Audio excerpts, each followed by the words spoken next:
So I did that and lost the job, and I just didn't know what I was going to do now because I worked so hard to get to that point, so hard to get to that job, so hard to build everything that we got right now to make that mistake. Right. And that was always the thing in the back of my mind at that time was like, man, don't make a dumbass mistake like this. And that's what I did. So, I told my wife, they fired me, blah, blah, blah. And she was like, you know what? It's okay. And I'm like, no, it's not because I was going to pay our bills. She's like, well, you need to find another job. And I'm like, yeah, it's hard to find a job when you're a convicted felon. Mm-hmm. And she was like, well, you like cars, why don't you try to deal with something with that? I'm like, you don't make no money. Car salesman? You don't make no money. So during that time, of me thinking of all that, my stepbrother dies. Miss Deborah's only son. Mm-hmm. And so he dies, and, his best friend was Derek, which is now a really close friend of mine. And so during that process of, his funeral and things like that, I kind of got to see Derek, know Derek a little bit. We talked a couple times. And, he knows that, Antonio was my brother. And so he invited me over, to his house and stuff like that. And, I come to his house, I'm like, man, you got a nice house, you got nice stuff in it, nice car. What is it that you do? He says, I'm a car salesman. I said, what? You sell cars? I thought you sold drugs, keys, something. He's like, nah, I sell cars. I'm like, really, man? He's like, well, how can I get into it? He's like, man, I get you in. He's like, man, you know what? I got a record, man. You're not going to be able to do anything with me. I mean, I got drugs on my record. He's like, man, not a problem, man. Don't worry about it. I get it taken care of for you. Just apply. So I did. And guess what? They gave me an opportunity in 2014. Change your life forever. Mr. Eddie Stokes gave me an opportunity to sell cars in 2014 that changed my life forever. Shout out to Eddie Stokes. Shout out to Eddie Stokes. And the Stokes Automotive Group. Clap it up for Eddie Stokes. Yes, sir. So the manager was Brooke Summers. Brooke Summers, old country white boy. All right, come sell some cars? All right, well, look, this is what I want. You got to show up at 9, and you got to leave at 7. And you got to sell all the cars in between that time. If you don't, your ass is grass. I said, you know what? Not a problem. My first month I was there, I made Salesman of the Month. And it changed my life immediately. Go. Not the next month. The first month, I got on the floor. I became Salesman of the Month, and it changed my life immediately. Shout out to that. Shout out to that. Shout out to that. This is not an easy industry. Not the jumping in, Nope. wet behind the ears, and just taking the bull by the horn. Trust me, I tried it. Yep. Yeah. But it was about grinding. It was about, rising above what was already in front of me. You know what I mean?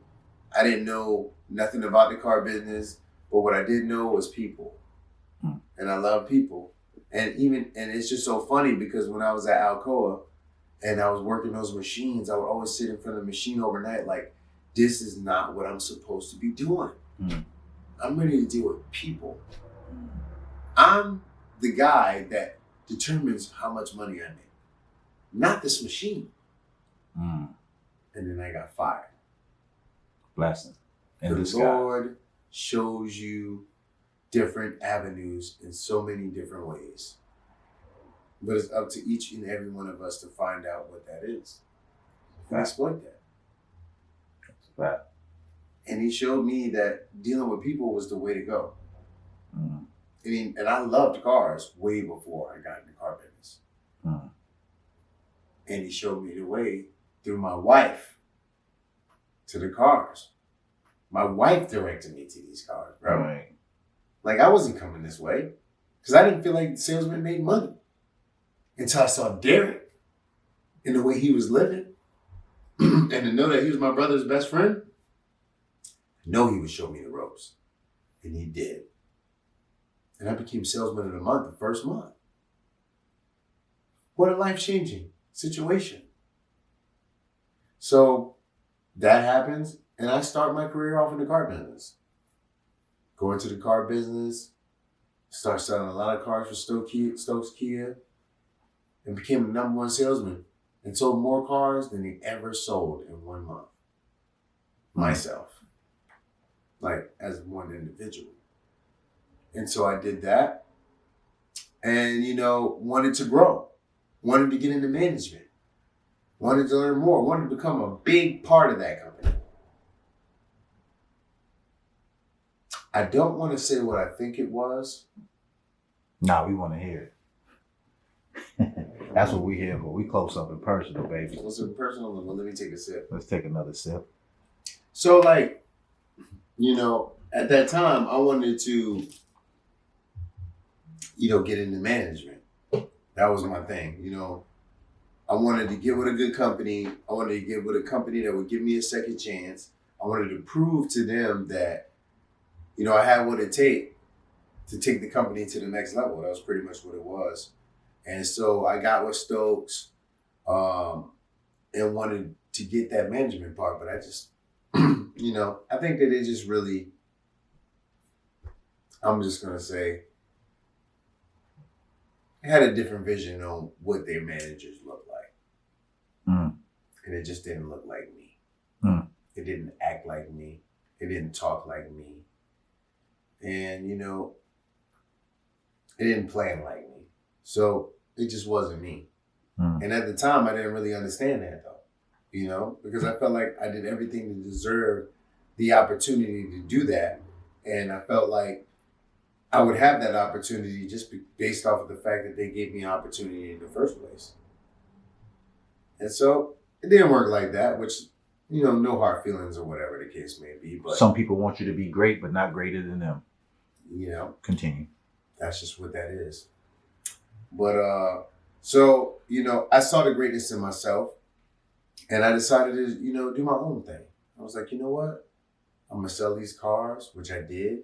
Like I said, first month I was in the business, I was salesman of the month. And thereafter I was that. And so I did that. I saved my money. I got with one of my partners who came into some money and, wanted to invest and, try to put something together. So we talked. And, when we talked, my partner was like, man, he believed in me, And, when we had that conversation, the way he believed in me was a way where, I don't think I ever had any one person believe in me as much as he did at that time. And he just believed that I had the knowledge, I had the skills, I had the know-how to just, get out here and just do my own thing. And so that's what I did. Second Chance Auto. We opened that up on Dorchester Road in 2016, November. Got into the building, had these dreams of just, opening a dealership and, just selling to everybody a lot of cars, which I was already good at because that was my specialty. What I'm saying? That was me being like, knowing that, hey, I can sell anybody in the world a car. So why not have my own establishment where I can do that? So me and my partner, we invested some money. We got the dealership up and open. Started purchasing my first set of cars. My credit was good at the time. Got a couple lines of credit. Got some cars out there. And boom, we started rolling. Started doing promotions. And you know what? When we did the Second Chance run, it was all about helping people that didn't get an opportunity to get it right the first time. And so it worked out great because we attracted a lot of people who needed our help, who needed a vehicle, but couldn't purchase one a traditional way. And at that time, I wanted to be that alternative route. And that's how I wanted to promote the place. That's how I wanted everybody to know us. And it worked out that way. We sold a lot of cars, had a lot of customers, did a lot of great things in the community. Basically, we kind of changed the name of the car business in North Charleston. And like I said, everything was kind of smooth. We grew really fast. I was a very experienced car salesman, but an inexperienced businessman. Mm. And And how did you? At what point did you figure that out? To know that after I lost everything. Mm. After I lost everything. And you knowing that you have that business acumen to make this thing successful. At what point did you feel as though or did you even when it came to an end, did you feel as though that you failed, or did you feel like it was a success and you had to move on just to the new phase in life?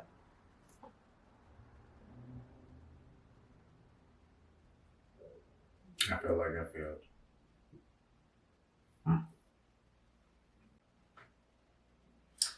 So I got that news when I was in Disney World, and basically I just tried to kind of keep that in me. I didn't want to kind of ruin the trip. I wanted to make sure that it was still good for me and my family, and so I did that. And when I got back home, I kind of realized that I signed that confession of judgment. So what was about to happen was going to happen. And what I learned from that situation was I just grew too fast. You know what I mean? I just grew too fast, bro. And I ended up losing everything behind that. You know what I mean? I ended up losing everything behind that and was forced to start all over. So I did. I started all over. I wasn't going to let this thing beat me. I figured that, you know what? I made a mistake. I lost this, but there's got to be a second chance for me. If I spent the whole time giving everyone else a second chance, there got to be a second chance for me. And I felt like this was God's way of showing me that you got to go through your trials and tribulations to get your second chance. And this was what it was for me. And so I had to humble myself. I came from a place where I just got in the car business and I was riding this high pedestal, and I moved on to get my own car lot so quickly and got up even higher than the pedestal I was on to now falling all the way off and having to start all over again and humbling myself. And most importantly, going back to work for someone else. So I did. And I reached back out to Stokes first.